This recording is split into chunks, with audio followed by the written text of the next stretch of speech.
Hello everyone, welcome to week 6 of Grasshopper. In the previous weeks we've been kind of showing you guys some fairly complex tools that might sort of help you in your projects going forward. And both like the GIS and Ladybug are tools that are kind of that nature. But those plugins actually, in terms of the way they deal with data in Grasshopper, are very simple. There's no sort of complex organization to the way the logic and the data is organized. So this week we're going back a little bit back to basics and actually really delve into a lot of the things that are really at the heart of what makes Grasshopper tick. And basic concepts that you'll have to grasp going forward. So the first thing we're going to look at is actually data lists. And to kind of start illustrate that, you'll see I have here two simple straight lines put in parallel, right? So we're going to link that in by grabbing a curve component from the params tab, copying it once, and linking them in one by one. One curve, okay? Now we've done this before. We'll just try dividing the curve. So divide curve. Copy this as well. And by default, the number of divisions is already set to 10. Number of segments is already set to 10. Now we're going to want actually a integer slider to control this. So I'm going to make an integer slider that goes from 0 to 9. Copy that. So that's 9. This is 9. 9 segments means there's a total of 10 points, right? If you look at the number of points, there's 10 points, but there's 9 division segments. Okay? Alright. And then, as often we've done in the past with points, we can draw lines between points by using the normal line component, giving it point A and point B. And as you can see in the Rhino viewport display, actually let me move this. In the Rhino viewport display, what you can see that Grasshopper knows that to kind of link your points in this most rational fashion. That makes sense, kind of makes sense, right? Now if I pull a panel just to look at the way the data is organized in the points, you'll see it's basically one list that goes from 0 to 9, a total of 10 items. And these are the addresses essentially. And this is the list name or the list branch. And there's another component that you can use to kind of look at this guy that looks like a tree under the utilities, the param viewer. If you plug that in, it will say data with one branch. If you double click on it, it will actually kind of show you this sort of representation of your data. And you can sort of drag or make it larger or smaller, but this is the basic sort of address for this data. Okay, and this is just to kind of see, okay, this is how Grasshopper is organizing it, but you actually don't know at first what direction these points are going, right? Because it has no display that tells you which side is 0 and which side is 9, right? So one component I use a lot is here under display vector point list. And sometimes you just type, list points to kind of pull it up. If you type list,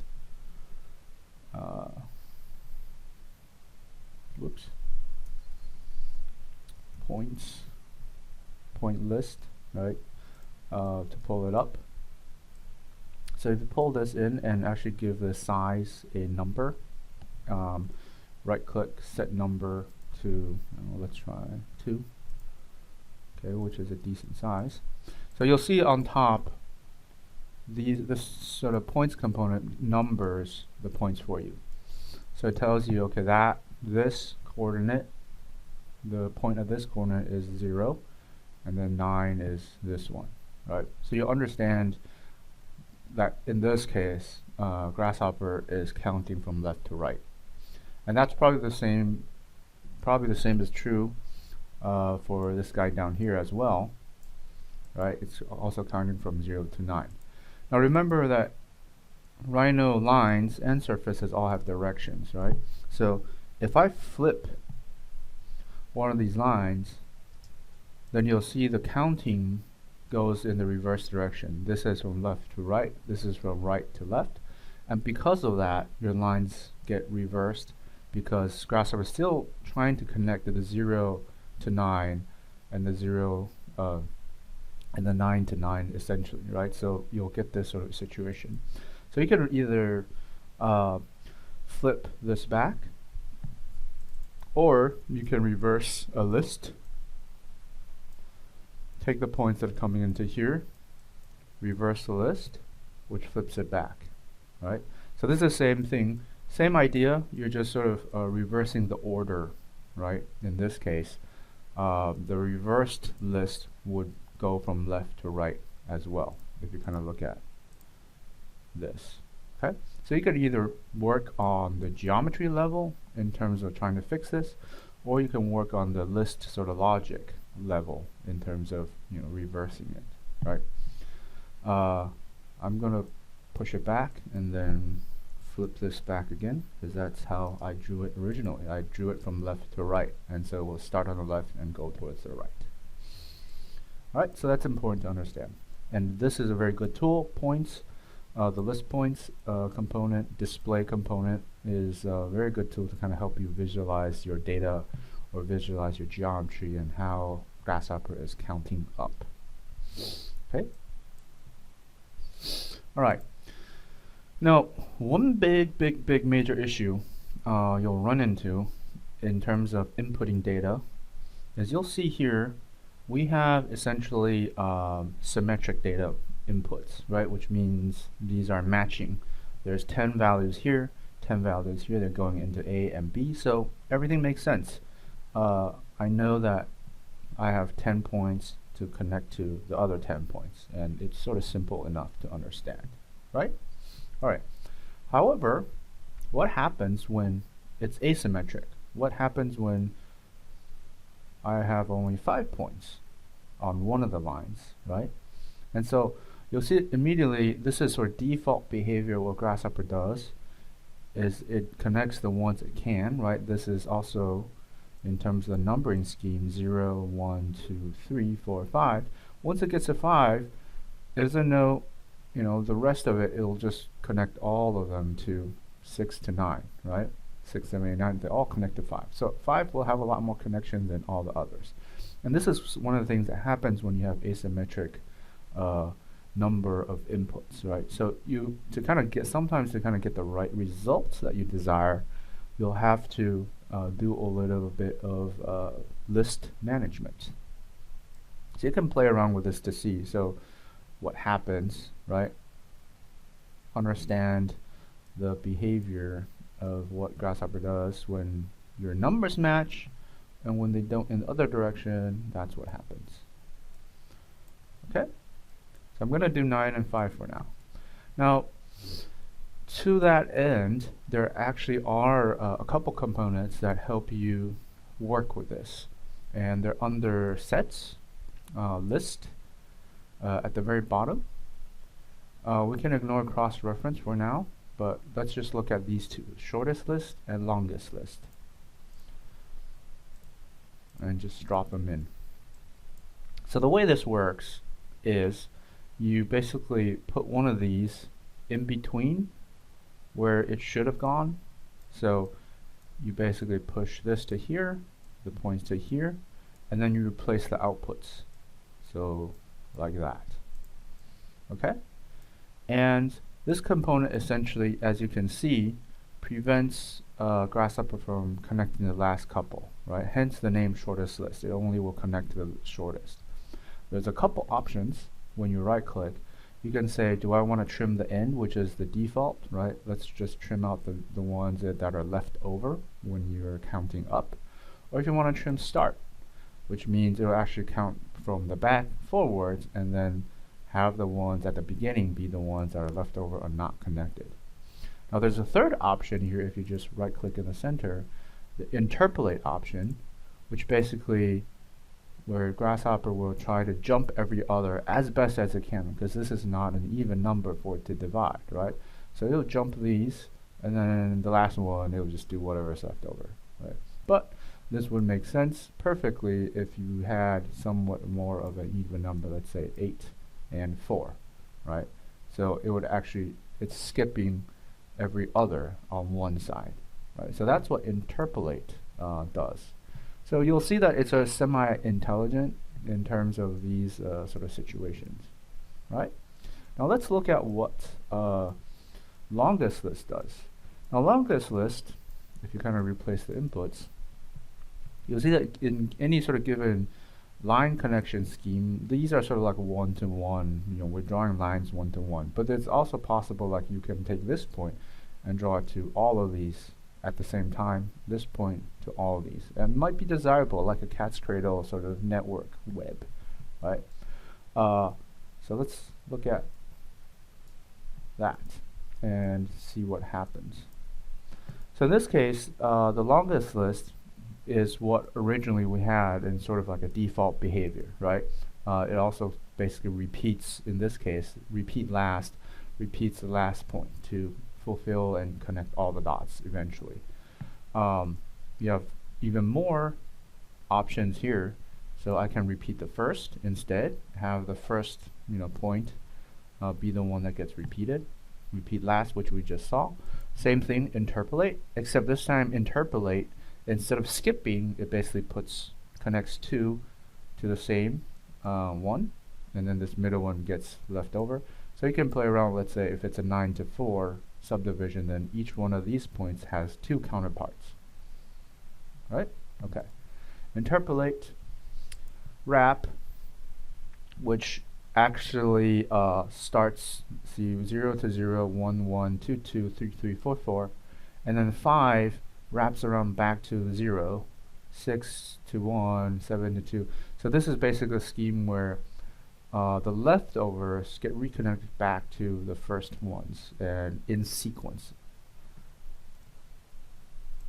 Flip, which 0, 0, 1, 1, 2, 2, 3, 3, 4, 4, and then 5 actually goes backwards. So you're counting, in terms of connecting, you're counting 0, 1, 2, 3, 4, then 3, 2, 1, and 0 to finish all your connections. Make sense? Okay. So you'll see that there actually are a lot of sort of customization options when you're sort of dealing with this sort of thing. So generally, these two things are called, this is basically a concept called data stream matching, and these are the components that allow you to do work with that. Now let's take a look actually at the cross-reference component here, and let's just see what it does first.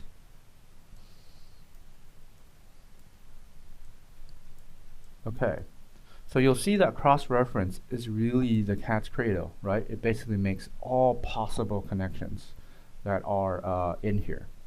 And so this is, there are also many more options, and you kind of have to go through them to figure out what's going on. But some of these are basically skipping, let's say in this case, it's skipping the 0, 0 connections, the diagonal. It's skipping the ones where your point numbers are the same. So it's skipping 1 and 1, it's skipping 2, 2, skipping 3, 3. It's probably easier if you could do that, right? So what's originally should have been straight lines between 0, 0, 1, 1, 2, 2 are skipped, right? And so you can kind of go through these a little bit to kind of see what sort of data patterns you get, but they basically delete or skip certain directions, and these are kind of skip actually 1/2 of the possible possibilities, right? This is eventually actually easier to understand in a table format that you'll find in the Grasshopper primer under the first actually,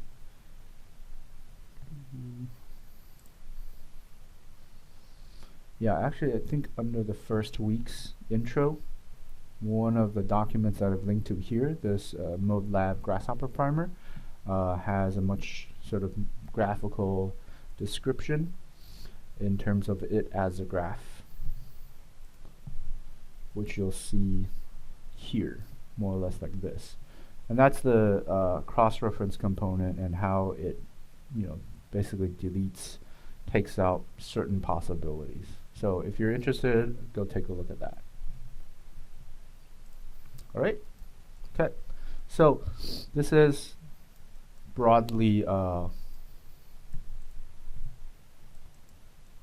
data stream matching.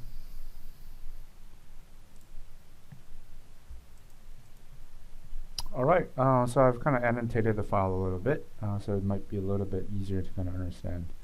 Now, so with that being said, the next thing we're going to look at is called essentially working with data trees, or by extension, working with data structure and the way data is organized. So as a beginning example, and you'll start to see that a lot of Grasshopper components have a their own specific or innate way in which they organize data, depending on what the component does. So let's take a look at a very simple one. If we go to vector, under grid, we'll put in a square grid, which is, as you would imagine, a very simple square grid. And I'll make it a little larger. So let's see. Base plane is the 0, 0 world XY. Size, let's actually change that to 10. Make it a little larger, see a little better. Okay, so that's 10 by 10. And then number of grid cells, let's do 10 as well. Or actually, let's do 9. But we can make a slider as well, just like before, 0 to 9. 0 to 9. And move it so it doesn't give you an error. Okay, let me move that out of the way. All right, so 1, 2, 3, 4, 5, 6, 7, 8, 9, right? A 9 by 9 grid. So you will have 81 cells, but 100 points at the grid corners, because these are the grid corner points. If you want to visualize the corner points, then we can grab a point component, and you'll see these are all the points at grid corners. Okay, so we're going to look at this first. Especially, remember what I talked about in terms of data structure. Whenever you see a dotted line like this versus this versus this, right? These are the three types of lines that will show up in Grasshopper by default, unless you have this off, the draw fancy wires display option off. Okay, so that's what that toggle, but there should be no reason it's off. It should be on by the way. All of these components have sort of full names. If you want to turn it on, draw full names, except your components get really large and your definitions get really large as well. So it's better just to sort of keep it there and kind of get used to looking at the sort of abbreviated descriptions. It's easier to read as code anyways. Alright, so let's look at this output. Now all these points, and I'm just sort of wondering, well, I have 100 points, that's a lot of data. Is there some sort of organization method to this data? How are you assigning the numbers as like we saw earlier here? So let's copy these over and take a look, and I'll highlight it. So you see, oh, okay, so it's actually doing it in rows, where it's basically assigning this as one sort of group or grab bag of points that it's saying these are 0 through 9, 0 through 9. And so you're going to look at this in two ways. If I were to try to grab out of here by using the list item where is it? List item component, which is one of the basic components, right? And same slider 0 through 9. So this allows me to grab a specific item in a list. And you'll see that as I'm moving it through, let me turn off the points, it's highlighting all the zeros here, all the ones, all the twos, all the 3, 4, 5, 6, 7 to 9, right? And so this way you're actually selecting, let's say if you're highlighting item 0, you're grabbing item 0, you're highlighting all the first points in the list, right? Because it's structured in a way that's rows and columns. Okay? So because of that, you'll realize that at least in the case of the square grid component, this is the way it actually wants to organize your data. It says, you know, I want to organize it like this. And therefore, if you put in a panel just to look at how the data structure is organized, so if you look at this sort of first address, right, this is the branch address. So these are all the zeros, 0, 1, 2, and 9, right? So if you look at the sort of x coordinate, these are 0, because this is the 0, 0 point. So that's this row. And then, so this is actually a longer list with a lot of sublists in it, right? The first branch is 0, 0, 0. The second branch address is 0, 0, 1, 0, 0, 2, 0, 0, 3, blah, blah, blah, so on and so forth. Okay? Now, if I grab the parameter viewer again, this guy, and look at it, so it gets more interesting because it says data with 10 branches. Each branch has a name or an address, and each branch has 10 items. It's neatly divided. If I double click on it, then you can actually see a sort of graphical representation of this. So here there's 10 values and it's on this branch. Okay? So that's how this is being organized at the moment. Alright? So there are a couple components that, well, there's a lot of components that work specifically with data structure, and they're mostly here under sets tree. Although, you know, earlier on, you know, these are some of the list components that we work with, but a lot of the tree components are here. And don't be overwhelmed. The ones you use the most are, you know, just a couple of them, right? So the first one actually that kind of makes sense to show here is actually called the flip matrix. And let me hide this square grid really quick. So the flip matrix component, what it does is, you'll see our numbering scheme here originally goes this way, right? 0, 1, 2, 3 to 9. So if I were to kind of look at the grab bags in terms of short lists, this is one list, this is one list. So the lists are in columns, right? Now if you wanted to go the other way, obviously remember you can reverse the list, you know, so if you do that, and then you look at the points that you're getting, then it goes the other way. The 0 is on top, 9 is on the bottom, right? So remember, there's reverse list. Okay. Well, what if we flip these guys, flip matrix, and then look at the points? So you'll see after I flip the matrix, instead of going that way, it's going this way. So basically you're flipping the columns into rows, right? And 0, 1, 2, 3 goes that way, and essentially the grab bag of points is now going in the other direction. So 0 is this one, the second one is 10, which is that one, so it's going in the horizontal now. So that's what the flip matrix component does, and it's actually a really, really useful component. You'll see that, you know, it comes in very handy, especially in these sort of larger subdivision situation.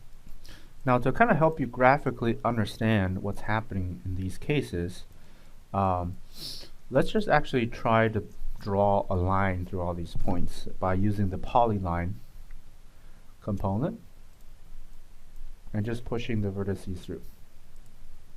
Okay, so you'll see like right away, you'll see essentially after we flipped it, you know, the lines, because the polyline takes all of your points and draws, you know, a polyline through all the points, right? So this is polyline going from 0 to 9, drawing that way.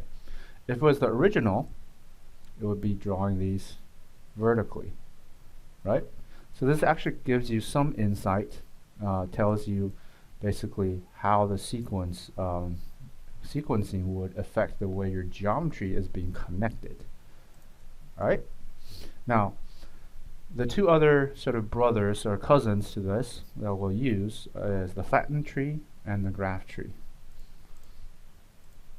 Let's just plop them in. So we'll take a look. Okay. Now, the Flattened tree, if you hover over it, basically flatten a data tree by removing all branching information. Now, by default, originally this has branching information like this, and this is actually called the path, right? Sort of like an address for each branch. This component, the flatten, removes it, and so if I pass it through a flatten component, you'll see that your path goes to 0, and everything is basically put in one huge ginormous list, right? And if we look at the data structure, it's gone, right? It basically removes data structure. It's data with one branch. There's only one address, so it's 0, and n equals 100. Then that's it. So that's what this does. And what happens when you try to draw a line through this? And I'm going to hide the preview by using Control Q as we go along. Let's see. Oh, right? So it's actually zigzagging back and forth between all these, and if you want to kind of visualize it, push the points component through it, and you'll see it goes from 0 to 99, and it's counting this way: 0, 1, 2, 3, 4, 5, 9, it's coming back 10, 11, 12, 13, etc., right? So this is actually what's happening when you flatten a tree or flatten a data sort of structure, and it becomes one long list like this. So it goes in some order, and when you draw a line through it, this is what's going to happen. Okay, I'll hide this. Let's look at the graft.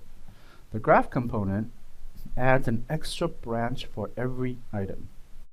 That might be hard to understand at first, but let's look and see what happens. Now, our original looks like this, right? Or here it's the same thing, right? 10 lists of 10, and right, data with 10 branches. Each branch has 10 items in it. Okay, after you graft it, oh, you'll see the address, the path, got longer. Let's look at the param viewer.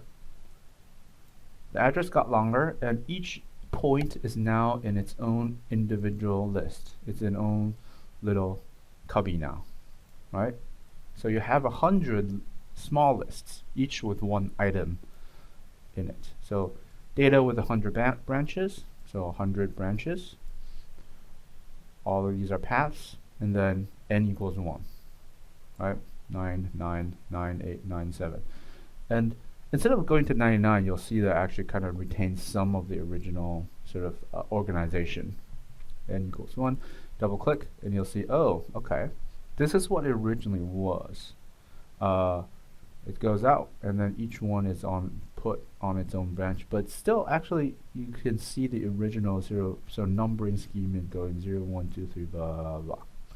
And actually, this is in contrast to after you had flattened it, but we'll take a look at that really quick in a second. But let's look at the points. let's grab the point display, and you'll see in this case everything is 0, right? Because everything is the first item in the list, so everything is labeled or numbered with the 0 component, and that's it, more or less, right?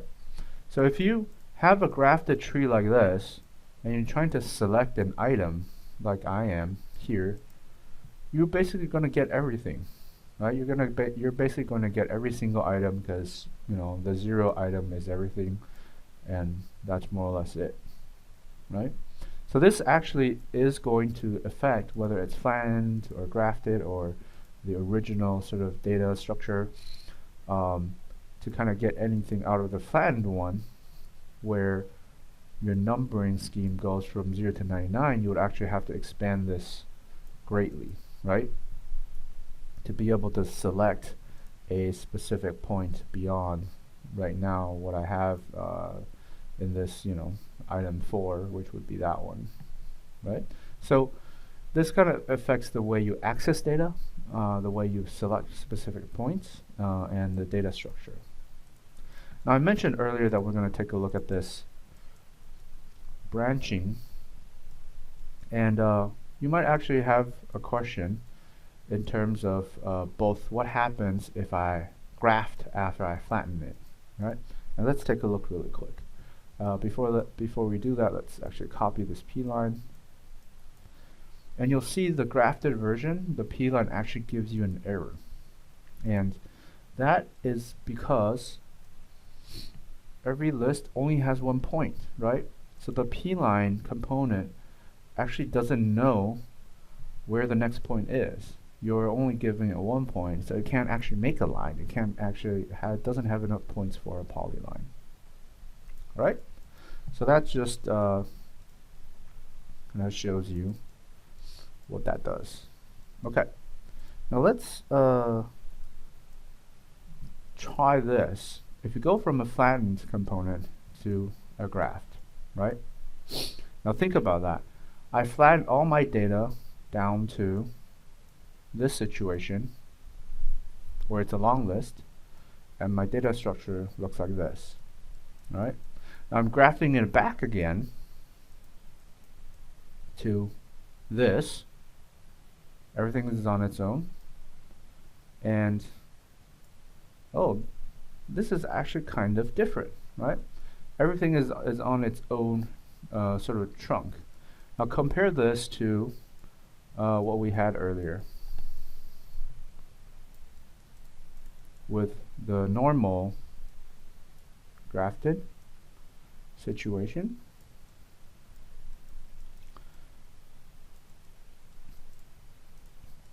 These look fairly similar, but you'll see the path numbering scheme is different, because this version actually kind of retains the original data structure of things being in rows or columns, right? So it actually kind of knows that these were originally in the same row, even though they're now on their original list. And this is most evident when you scroll down to the very bottom. Let's say the last one is 9 semicolon 9, where this is simply 99, right? So that's 99. And in this case, once you flatten something, even if you graft it back, you'll have lost any semblance of how this original geometric structure was.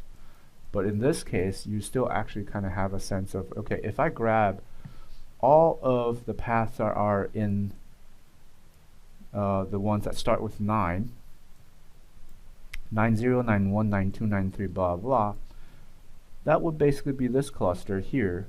And these are the ones that are still originally on the same sort of sub-branch, right?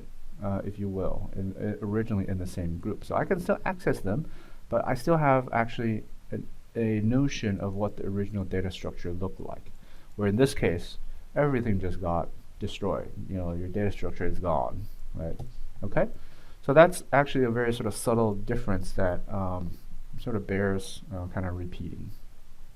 And just kind of so you understand what's happened. All right. So I sort of reorganized things a little bit to kind of make it a little bit clearer. And the last component we're going to show here under the trees, also very up here, is called the Simplified Tree. And it simplifies, essentially removes any branches that actually don't have data. And you'll see what I mean really quick. Okay? So for example, let's say if we are looking at this way, if we take the graph component and push it through here, and we simplify it, and let's just copy that. Oops. Let's take a look at what happens. Oh. So you'll see that if you kind of compare these two, the sort of 0, 0 index that was sort of in front is a little redundant, right? Because all of these from beginning to end start with 0, 0. So the simplify basically kind of trims that fat off, right? It takes off that and that to kind of leave this. And this essentially is what the sort of most simple form of addressing these can be, while still retaining that notion of, okay, these were clusters of bundles that were originally together. Right? Okay? So that's what simplified does. And let's say if I applied it to this one, it would basically leave 99, 98 and take out the 0. Right? So it basically remove that sort of first layer of redundant indexes. And it can come kind of useful when you're sorting through, let's say indexes that are very long, and you want to simplify it because you're trying to match it with something else, right? And some components, some operations in Grasshopper, geometric ones, will sort of add these zeros in front because of whatever sort of process they were using to do calculations. So sometimes in order to match data, you'll find that actually using the simplify tree to kind of bring things down back to this sort of most efficient way of addressing things actually will be very beneficial. All right? Okay, so that's about it. The final thing I want to mention is that the graft, the flatten, and the simplify, these operations can all be done often by just like right-clicking on an input or an output. So if I right-click here, you'll see I have the reverse, right? Reverse list, flatten, graft, simplify. So I actually don't need these as individual components. I can actually put them here, and you'll see a little icon pop up in front of the input. So in this case, it means it will reverse the list before it goes in. Or you can do the reverse after, and so it will reverse the list after the data goes out, right? So it's just a sort of shortcut way, quicker shorthand way of doing this without having actually to plop in a graph component. Or I can graft it here, and see automatically my data does this. Or I can simplify, right? So basically most of the components in Grasshopper have these in the inputs and outputs depending on what you're trying to do. Some of these will even have things like invert or reparameterize, which we'll eventually get to. But just know that that's a sort of really quick shorthand way of getting to these functions. But you have to look out for the little prefix or the little suffix behind these, just so you don't get mixed up. Alright, so I'm going to annotate this a little bit and kind of organize it, but that's more or less it for this video, and we'll see you in the next one. But the real point of this video is to actually kind of show you these, specifically these 4 operations, and how they affect how your data gets linked together. So what you can do essentially is look at the normal situation, and let me hide the points. Normal situation, that's how your points are numbered and how they will be linked together. After you flip matrix, it goes horizontal. If you flatten it, it does this, right? It connects all the points in sequence. If you graft it, nothing happens, essentially. You get an error. And these, the simplify and the graft here, are basically to kind of show you the differences between the way the addresses are assigned to data here by, after you simplify it, it gets, this is what happens to your tree, this is what happens to your path. If you flatten and then graft it, this is what happens to your path, and compare like these two or these two, for example, right? This is obvious because everything just is in a list. Okay? So that's the sort of main point of helping you kind of understand these operations and what they do to data, and to kind of help you eventually be able to match these things up and manipulate it in the way you want. All right? So we'll see you in the next